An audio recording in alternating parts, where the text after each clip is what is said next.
I got my car serviced yesterday. And then I'm looking at insurance, that the insurance is going to be 4 times the amount of the car. Nobody wanted to tell me that when this arrived. Oh my god, car finance is such a scam. Welcome back to Common Sense Lab, where we break down the real-world issues people are going through with actual data, not just feelings. Today we're looking at something that millions of people are silently struggling with, the real cost of owning a car, especially when that car is financed.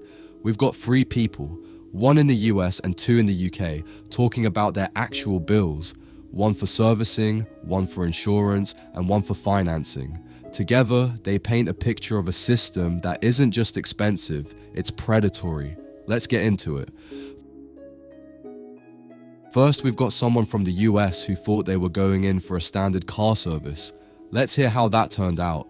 I got my car serviced yesterday, so let's have a look at how much it cost me.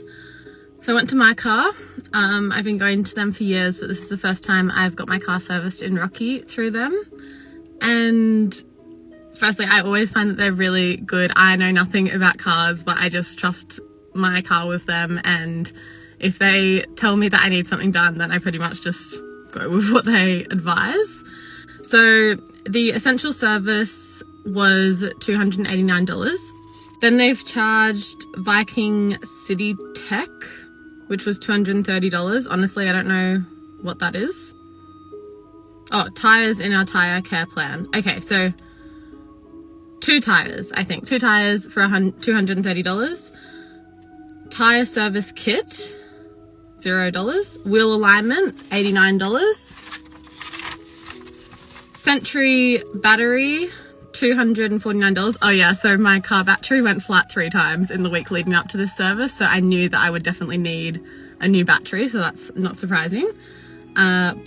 Brake fluid flush and change, $99. Engine mount, whatever that is, $114. Labor, $89. Wiper refill replacement, $34. Free 12 months roadside assistance, $0. So the grand total of my car service was $1,193.50. So yeah, I knew it was going to be $300 plus the battery. I didn't know about the 2 extra tires that I needed. But, you know, I need a safe vehicle and that's what it costs. So yeah, it is what it is. So, $1,200 for what was supposed to be a routine checkup. And she says, I trust my mechanic, which is exactly how this system gets you. This isn't about her being naive.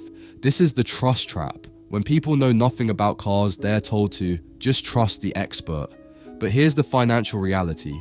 You budgeted $300 and walked out paying 4 times that because tires, a battery, and an engine mount magically popped up on the list. She did what most people do. She complied, she paid, she moved on. But that mindset is exactly how car ownership shifts from asset to liability. As cars become more complex, dealerships push stricter service protocols onto garages, making even simple fixes a process. That gives service centers more power over the one group that can't afford delays: working people who need their cars running.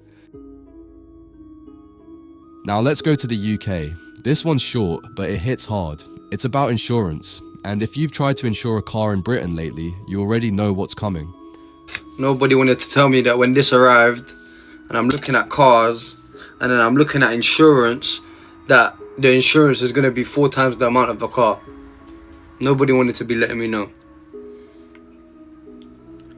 It's so dark. It's honestly so dark. I'm thinking, oh yeah, I'm on Auto Trader, I'm on Kazoo, I'm even on Facebook Marketplace. I'm just looking for a car.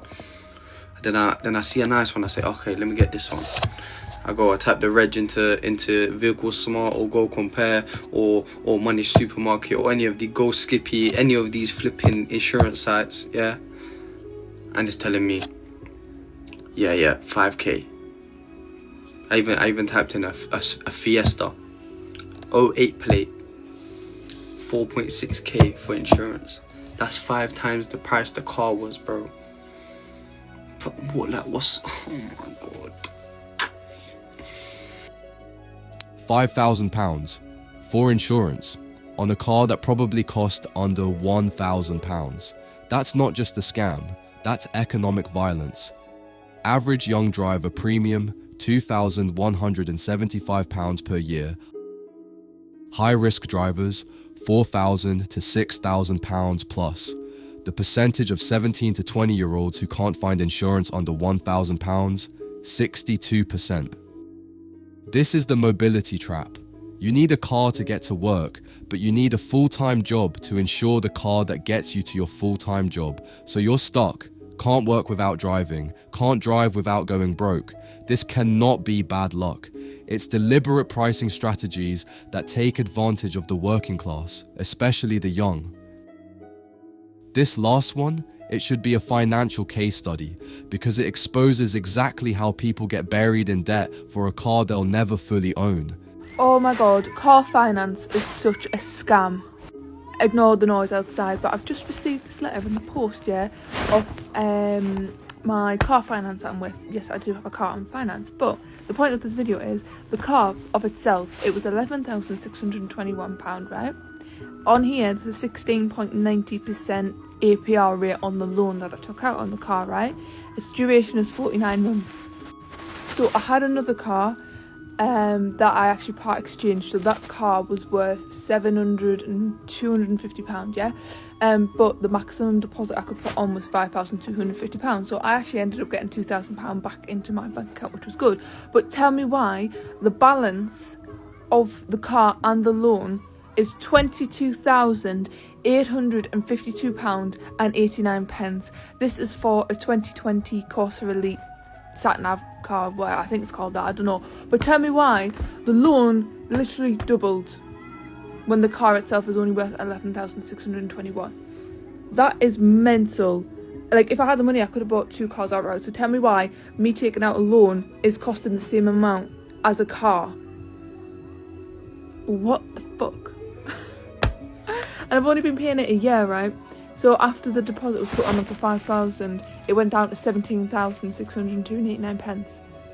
So for the full year, I've been paying 229.48 every single month. So I've still got £15,078.61 left to pay on this motherfucking car.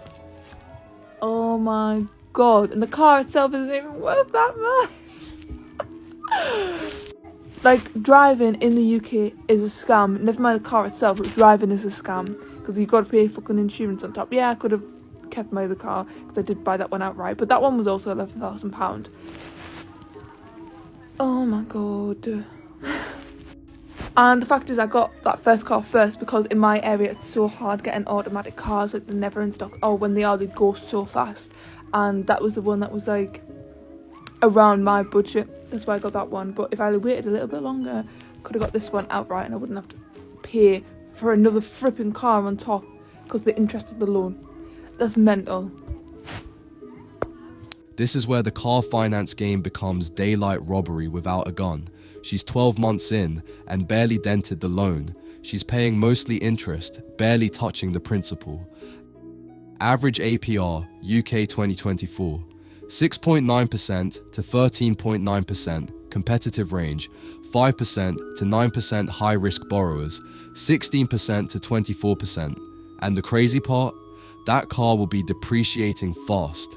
After 4 years, it'll be worth maybe £5,000, but she'll have paid almost £23,000 for it. Who's winning here? That's not just inflation, that's a calculated wealth drain. Let's step back and look at the bigger picture. Finance, £229 per month. Insurance, £160 to £400 per month. Fuel, £200 per month. Servicing and MOT, £100 per month. Road tax and fees, £20 per month. Total, up to £1,000 per month just to own and use a car. If you're making minimum wage or living on a tight budget, that's your entire disposable income gone just to keep a depreciating asset on the road.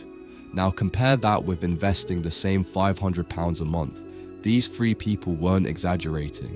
They were documenting what millions are going through. This isn't just about one car loan or one insurance quote, it's a financial structure designed to bleed money from people that work the hardest and have to drive. You should ask yourself, are you owning your car, or is your car owning you? Let me know in the comments if you've been caught in this same trap. If you found this breakdown useful, hit that subscribe button. We're building a community of people who want to understand what's really happening behind the headlines. Drop your thoughts in the comments. Are you seeing similar issues where you live? And let us know if these videos are representing your reality. At Common Sense Lab, we don't just react, we connect the dots, expose the patterns, and remind you, the system isn't broken, it's functioning exactly how it was built, and that means it can be rebuilt.